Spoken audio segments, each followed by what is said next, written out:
Olá, estudantes! Sejam bem-vindos à nossa aula do componente Narrativas Históricas e sua produção material e imaterial. Eu sou a professora Janaína Jardim, esse é o meu sinal e nós estamos na semana 6, né? Que é a semana de estudos intensivos. Então nós vamos rever um conceito muito importante que nós trabalhamos aqui na nossa atividade 1. Eu vou colocar na tela para vocês, dá uma olhadinha. Então, como vocês sabem, estamos no nosso aprofundamento, né, que é superar desafios de humanas. Semana 6, semanas de estudos intensivos. O nosso componente, narrativas históricas e sua produção material e imaterial. E sobre o que vamos falar hoje, né? Qual é o nosso assunto? Diversidade cultural, etnocentrismo. Certo? Então são dois termos que nós já vimos, nós já havíamos falado sobre diversidade cultural e etnocentrismo e agora nós vamos rever esses conceitos. Aí lembrando, né, que nós já temos uma aula que foi gravada com esses temas, mas hoje a gente vai fazer uma revisão dos conceitos para que eles fiquem bem frisados, para que os estudantes não esqueçam. Então, como é de costume, nós temos as habilidades, né? A aula ela foi preparada aí com base na habilidade. Então, tem a habilidade do eixo estruturante, que é de investigação. Investigar e analisar situações problema, envolvendo temas e processos da natureza histórica, social, econômica, filosófica, política, cultural, em âmbito local, regional, nacional ou global, considerando dados e informações disponíveis em diferentes fontes. Então, é um eixo estruturante de investigação científica, né? O aluno, o protagonista, o estudante, está sendo convidado para investigar, analisar dados, e aí nós temos uma situação problema sempre, né?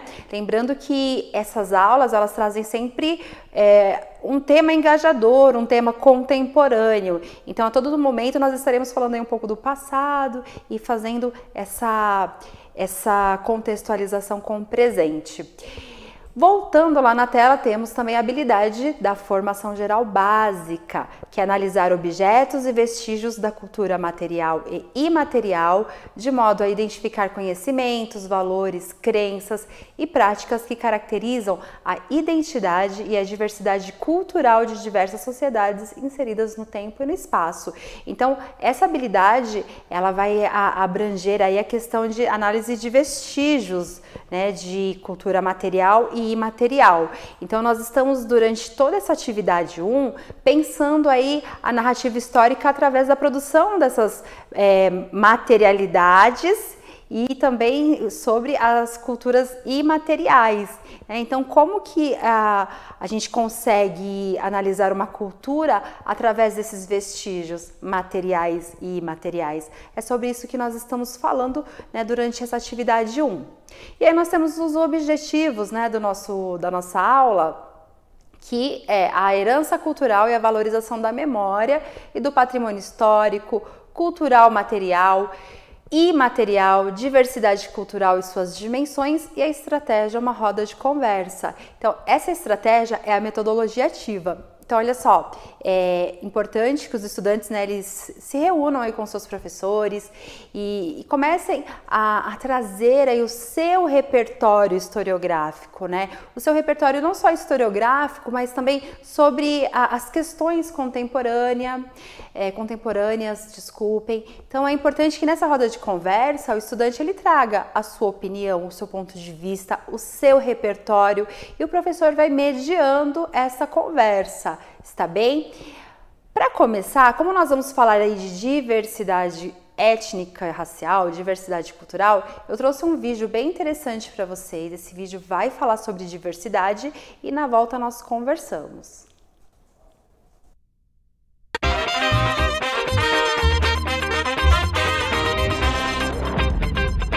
Negro, branco, cafuso, índio. Você sabe dizer qual é a sua cor e a sua etnia? Para não se confundir mais, se ligue no Diversidades. Os indivíduos são geneticamente semelhantes. Os poucos genes diferentes, associados à aparência física e à cor da pele, por exemplo, sofrem influência do meio ambiente. Você deve estar se perguntando, o que diferencia as populações humanas? Para a etnologia, são seus usos e costumes, a sua cultura. Como raça é um fenômeno improvável cientificamente, o conceito mais utilizado hoje em dia é o de etnia. É a nossa herança cultural e não a nossa raça ou a nossa cor que define a nossa identidade. O conceito de raça foi criado pelos brancos colonizadores para hierarquizar raças superiores e inferiores e subordinar. O movimento negro reutilizou esse conceito de uma forma política, raça enquanto grupo político emergente solicitando medidas reparatórias. E o que aumenta o racismo não é você falar em raça. O que aumenta o racismo é a luta política e econômica pela manutenção dos privilégios. A mudança da igualdade de oportunidades não vai desqualificar, vai possibilitar todos terem direitos, igualdade e oportunidades iguais. Mas na medida que você consegue igualdade de oportunidades, esse sistema desmonta. E nós precisamos hoje de humanização das diferenças. Os diferentes têm que voltar a ser considerados humanos para poder terem direito a tudo isso que a gente está pedindo, exigindo, nem solicitando mais, exigindo mesmo. Quem aí já sofreu algum tipo de discriminação étnico-racial? Ainda há um racismo muito grande com essa coisa de diversidade étnica no Brasil. Mas eu acho que as pessoas estão querendo aprender mais, estão querendo se estudar mais sobre o assunto para saber lidar com as diferentes culturas que tem no Brasil. Subir em ônibus, as pessoas acharem estranho, até mesmo em ruas, de que quando vê um negro se afasta, com medo. Receber diversos apelidos como petróleo, carvão, por conta da cor da pele. O fato do brasileiro ser um pouco branco, um pouco índio, um pouco negro, faz com que ele busque uma identidade étnica própria? De acordo com o censo do IBGE, a população brasileira já se declara em maioria negra ou parda, mas ainda é grande a desigualdade social e econômica entre etnias no Brasil. Salvador é a capital que mais se destaca na diferença de rendas entre brancos e negros. De que forma a escola pode ajudar a refletir sobre a diversidade étnico-racial no Brasil? A escola pode contribuir para despertar mais essa consciência se houver um debate mais incisivo sobre essas questões e no cotidiano. Porque abordar numa unidade, ou num determinado seminário, ou numa determinada atividade, não vai contribuir. Tem que ser construído no dia a dia. Por que os povos indígenas têm pouca representatividade no espaço social brasileiro? E quando você chama atenção para o fato de que os índios estão presentes hoje, aí a resposta é, mas tem índio lá longe, né? Tem índio no Amazonas, ou seja, né? O índio é sempre uma figura distante no tempo, distante no espaço, e percebida como algo que não tem lugar, que está em vias de desaparecimento, que é um resquício do passado, que é um resto, né, exótico, né, de outros tempos, né? E isso não é gratuito, né? Isso tem um sentido realmente de promover uma invisibilidade, um apagamento. Eita, papo interessante, hein? Eu espero que ajude muita gente a refletir sobre o assunto. Veja as entrevistas completas no nosso portal, converse com seus pais, professores, amigos e mande também a sua opinião. O Diversidades é o canal aberto para a cidadania. Fique ligado! Olha só, né? Que vídeo importante, né? Quanta informação que ele está trazendo aqui. Então, ele fala de diversidade. Esse vídeo é da rede Anísio Teixeira, ele vai falar sobre diversidade. É muito interessante, Anísio Teixeira. Ele vai falar sobre diversidade étnico-racial e está disponível no YouTube. E aí, assim, né, professores e estudantes, nesse vídeo ele vai trazer uma série de informações aqui. Inclusive, só a partir assistindo esse vídeo, só pelo vídeo, a gente já consegue formar aqui uma roda de conversa. Imagino vocês aí na sala de aula já montando a roda de conversas e quantos questionamentos os estudantes devem estar levantando, né, acerca deste tema. Então, primeiro, vamos falar do o que é diversidade, né? O que é diversidade? É o que é diverso, é o que é múltiplo, vários, isso é diversidade. Só que nós estamos falando de diversidade étnica, né? Então, vamos pensar então assim, o que é a etnia? Etnia é um grupo de pessoas. E aí, nós temos uma questão, às vezes falamos etnia e às vezes falamos raça. E aí tem essa pergunta aqui, ó, raça ou etnia? Tem essa questão que até foi falado no vídeo, raça ou etnia? E aí eu trouxe essas imagens, né? Então, na tela, vocês estão vendo, inclusive eu quero falar que é a Kátia que está conosco aqui no Libras. Olá, Kátia. É a Kátia que está no Libras. Na tela, vocês estão vendo algumas imagens, eu vou descrevê-las. Então, nós temos aqui pessoas vestidas, trajadas, com roupas de cultos de matrizes africanas, né? Candomblé, umbanda, então são de matrizes africanas. E aí na frente tem um rapaz branco aqui com uma selfie, tirando uma selfie, ele tá bem feliz, me parece Salvador. Aí mais acima nós temos, é uma escola, gente, é uma professora indígena, eles estão sentados, e todos sentadinhos assim, ó, estudantes indígenas estão com os trajes indígenas da sua etnia e a professora. Aí mais ao lado nós temos uma mãe indígena com o seu bebê e mais abaixo um casal também trajado com roupas que lembram aí religiões de matrizes africanas. Então nós estamos aqui mostrando a diversidade étnica, racial do Brasil, porque nessa tela que vocês estão vendo agora, nós temos os povos originários, que são os indígenas. Nós temos está representada aqui a etnia europeia. Gente, os europeus, os brancos, também são uma etnia, está bem? Etnia não é só para africano e indígena, não. Etnia serve também, inclusive, para os brancos. Então, nós temos aqui 3 matrizes representadas nessa tela, nesse painel que eu montei para vocês. Nós temos o branco, nós temos o africano e temos o indígena. Então, esse painel está dizendo assim, ó, nossa matriz, né, a nossa matriz étnica, racial, ela é composta por 3 grupos: indígenas, africanos e europeus. Então essa é a nossa diversidade. Quando falamos de diversidade étnica, racial, é sobre isso. O Brasil começa com essas 3 grandes matrizes. Então, europeus, indígenas e africanos. E cada um deles chegaram aqui de uma forma diferente, certo? Os indígenas, que são os originários da terra, eles já estavam aqui, né? Os europeus, eles chegam para colonizar essa terra. Eles vão colonizar e vão assimilar aquela cultura, eles vão assimilar a cultura indígena, né? Assimilam a cultura, só que eles têm aquele processo de etnocentrismo, né? Onde a cultura europeia, ela se considera superior à indígena, então ela acaba não respeitando a cultura indígena e vai haver aí um grande genocídio dos povos originários, mas nós sabemos que até hoje existe uma luta muito forte dos povos originários por suas terras. Enfim, chegam os africanos e eles chegam em qual situação? De escravidão. E essa situação de escravidão, ela vai durar 300 anos, né? Um pouco mais de 300 anos. E se a gente for pensar, são 300 anos de atraso intelectual. Então, aí a gente tem a questão do racismo estrutural, que é essa parcela, né, dos africanos e indígenas também, essas 2 etnias que formam a nossa base, essas 2 etnias, elas foram subjugadas.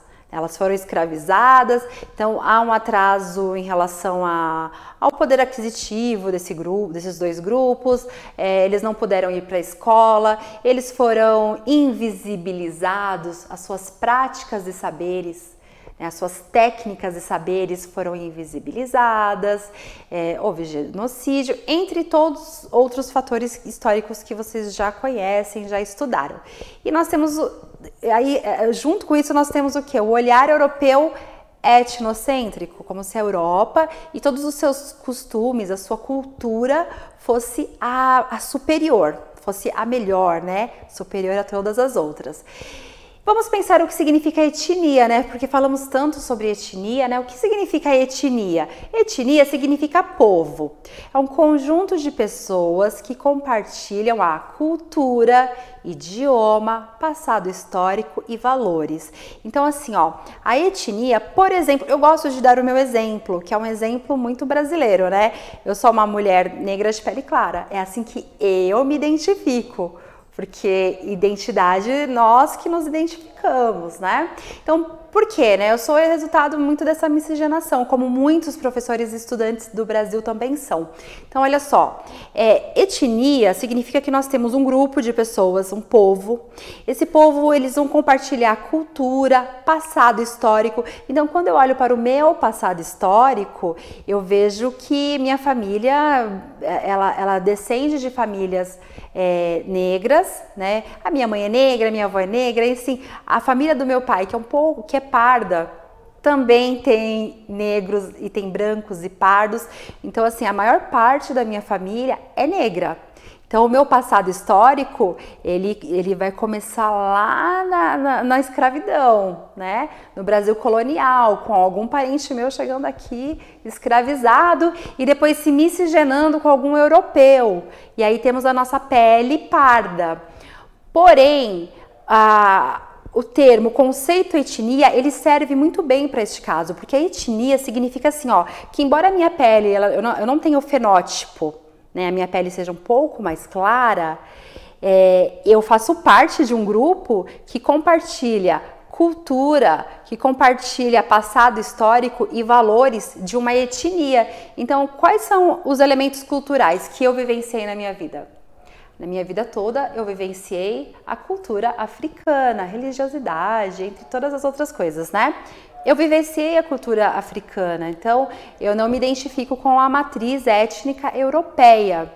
E aí vai ter alguns estudantes que estão me assistindo que vão falar assim, mas eu vivenciei mais a cultura, o passado histórico europeu. Nós temos muitos estudantes que o avô veio da Itália, que o avô veio da Inglaterra. Então, aí essa cultura foi vivenciada por esse grupo.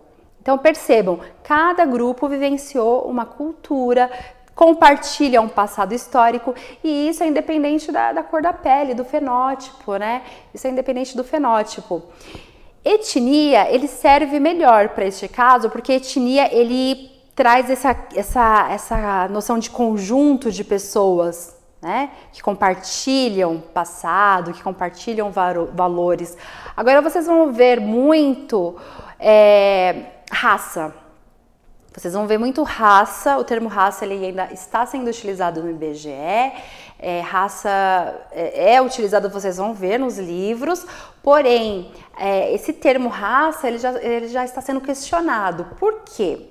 Porque esse termo raça, ele foi criado no século XIX, finalzinho do século XVIII para o século XIX, naquele momento dos discursos civilizatórios. Então, olha só, a Europa, nós tivemos várias aulas sobre isso, inclusive tem aulas do 9º ano falando sobre isso.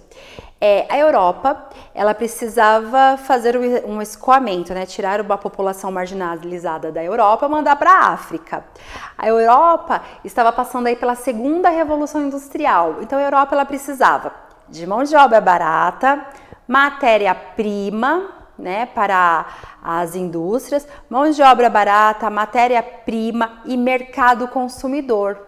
A Europa precisava aí dessas três novas demandas por conta da segunda revolução industrial. Pois bem, a Europa ela começa o seu processo imperialista sobre a África e a Ásia, certo? Em cima da África e da Ásia. Começa o seu processo imperialista. E aí, para justificar, né, para a Europa justificar que estava indo para a África e Ásia, atrás de mão de obra, matéria-prima e mercado consumidor, ou seja, por demandas econômicas, criou-se algumas ideologias para justificar isso tudo, né? Justificar o que, gente? Extermínio de pessoas na África e na Ásia. É isso, né? Então, quais foram os discursos civilizatórios que foram utilizados? Então, tem o darwinismo social. O darwinismo social, ele pega emprestado da biologia o darwinismo, né? A ideia do mais adaptável ao ambiente, ao que sobrevive. O mais forte sobrevive, aquele que se adapta melhor sobrevive. É uma ideia que é emprestada das ciências, né? Da biologia, e vem para as ciências humanas. E aí, esses pseudocientistas, eles começam a dizer assim, olha, alguns, eles começam a medir crânio e tudo mais, eles começam a dizer assim, olha, alguns seres humanos são mais evoluídos que outros, né? Alguns seres humanos aqui, pelo tamanho da cabeça, pelo tamanho da alçada, esses seres humanos são superiores, né? E aí, quem são os seres humanos superiores na visão do darwinismo social? Quem que vocês acham? Os europeus, os brancos europeus, certo? E aí, esse período do final do século XVIII para o século XIX, que vocês vão encontrar aí como neocolonialismo, esse período ele é marcado por esses discursos, né, que vão dizer assim, olha, o homem branco tem um fardo, mas é um fardo muito pesado. Que fardo que é esse?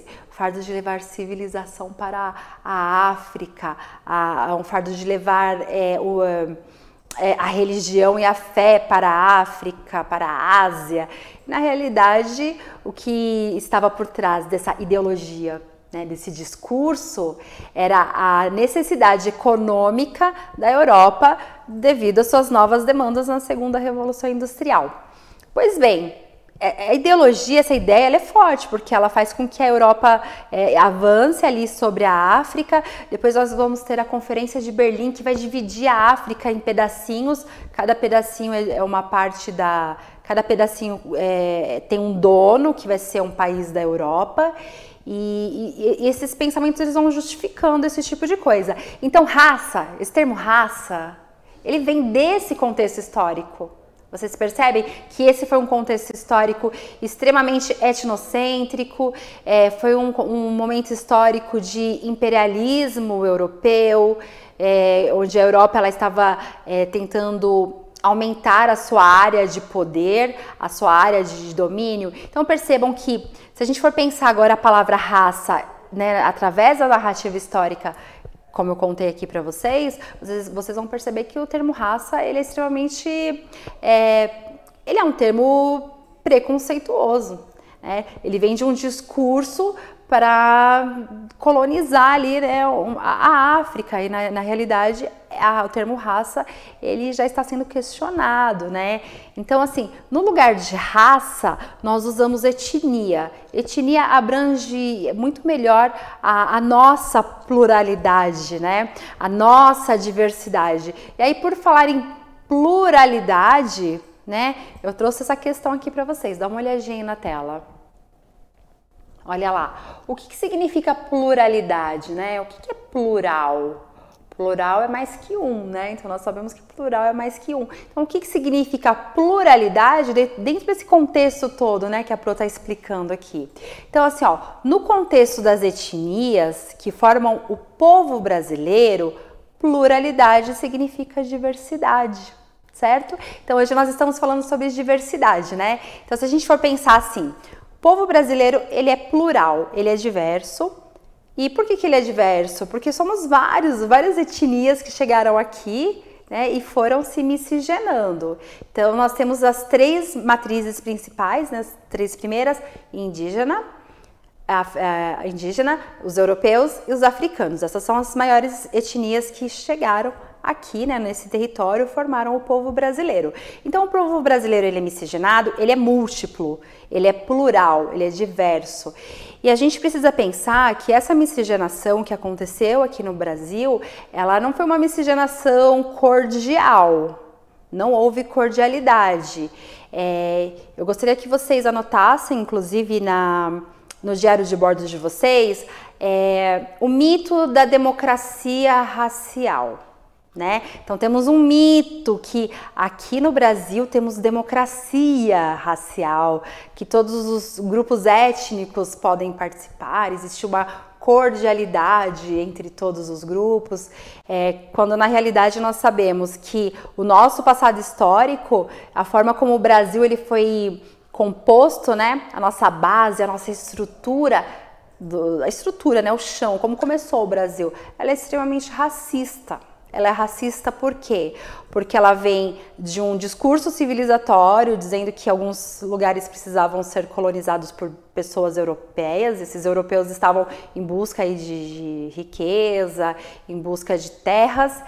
E essa miscigenação que foi feita entre essas diferentes etnias, ela foi forçosa, ela não foi cordial. E hoje o que nós temos é um racismo velado, né? Na realidade nós ainda temos o racismo, então se vocês forem procurar, por exemplo, aí notícias, vocês vão perceber que os povos originários, eles continuam lutando pelas suas terras, que os povos originários, algumas línguas sumiram, né? Algumas línguas não existem mais, e que os povos, as etnias afrodescendentes, elas ainda sofrem preconceitos. Então a gente precisa pensar sobre isso, que a nossa pluralidade, ela está mascarada aí por uma democracia, por uma solidariedade, falsa solidariedade entre as etnias, né?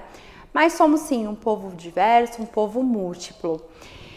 E aí eu trouxe uma atividade que está no mapa, que está dizendo assim, ó. E vou deixar para vocês refletirem sobre isso também, né? De que maneira podemos estabelecer uma conexão entre os seguintes tópicos: cultura como herança cultural, cultura como patrimônio e cultura como identidade. Então eu vou deixar na tela para a gente ir pensando aqui, né? Desconstruindo essas palavras. Cultura como herança cultural. A herança cultural são todos os elementos da cultura que nós vamos herdando aí de geração em geração. Todos os elementos, tanto elementos materiais quanto elementos imateriais. Vocês estão vendo aí na imagem, tem uma mulher negra e ela está com um turbante. Então esse turbante é uma herança cultural, né, de matriz africana. Então ela está com um elemento, que é o turbante, um elemento material que representa a sua etnia ali e é uma herança cultural do seu grupo. Cultura como patrimônio. O que é patrimônio? Patrimônio é uma herança que nós recebemos. E cultura como identidade. E aí a questão da identidade, até vou pedir para retornar aqui para mim, a identidade é algo muito importante, porque como que a gente sabe, como que eu sei se eu sou negra, se eu sou parda, como que eu sei? Né? Como que eu sei? Na realidade, quando o IBGE faz o censo, ele não vai olhar para você e falar assim, ó, esse aqui é branco, esse é pardo, você é negro. O IBGE não faz isso. O IBGE vai perguntar como que você se identifica. Então essa é uma questão importante, é um exercício importante para que nós façamos, né? Como que você se identifica? Aí, por exemplo, eu me identifico como uma mulher negra de pele clara. Mas aí alguns vão dizer assim, mas professora, você não é negra, você é branca. Mas espera aí, como que funciona o princípio de identidade? Eu me identifico. Então, quando eu me identifico, eu digo quem eu sou, porque eu conheço o meu passado histórico, eu conheço os elementos culturais, fui eu que vivenciei esses elementos culturais, né? Fui eu que cresci dentro de grupos que me trouxeram uma herança cultural que hoje fazem com que eu me identifique com esse grupo, que é o grupo afrodescendente. Certo? E façam esse exercício entre vocês. E a gente precisa desconstruir também essa ideia de assim, uma pessoa vem e ela fala, porque assim, poucas pessoas vão reclamar a sua identidade africana, né? A maioria quer reclamar a sua identidade europeia, né? Que é a que tem aí a questão do etnocentrismo, né? Mas a gente precisa desconstruir isso também. Quando uma pessoa ela se identifica como negra ou como indígena, aí a terceira vai olhar e querer falar, mas você não parece, né? Porque você é negro, você não é indígena. Porque o seu cabelo é cacheado, você não é indígena. Indígena tem que ser assim, assim, assim. Não, da mesma maneira que os brancos, né, que os brancos são múltiplos, a gente tem branco de cabelo preto, a gente tem branco de cabelo ruivo, branco mais claro, branco que é um pouquinho mais escuro, branco com sarda. Da mesma maneira que o grupo branco tem vários tipos, o grupo negro também tem vários tipos. O grupo negro tem negro com cabelo liso, tem o negro com a pele mais clara, o negro com o olho mais claro, tem várias tonalidades de negro, né? Do retinto ao mais pardo. E os indígenas a mesma coisa. O grupo também, a etnia indígena, eles também têm indígenas com cabelo liso, enrolado, indígenas negros, indígenas mais com a pele mais branca. Então não é o fenótipo que vai identificar vocês, mas sim a sua etnia, o seu passado histórico, saber a qual grupo vocês pertencem. Então façam esse exercício, façam o exercício também de ouvir a autoidentificação do seu colega e simplesmente ouvir e tá tudo bem, não dar nenhum palpite, porque a identidade é dele, é ele que se identifica, né? Ele que vivenciou esses elementos. Então, olha só, quero agradecer vocês, estudantes, que ficaram aqui comigo assistindo essa semana de estudos intensivos. Avaliem a nossa aula, o que vocês gostaram Posta lá pra gente saber o que vocês gostaram, o que vocês não gostaram também. A nossa intenção é sempre fazer uma aula melhor. Até a próxima e tchau, tchau!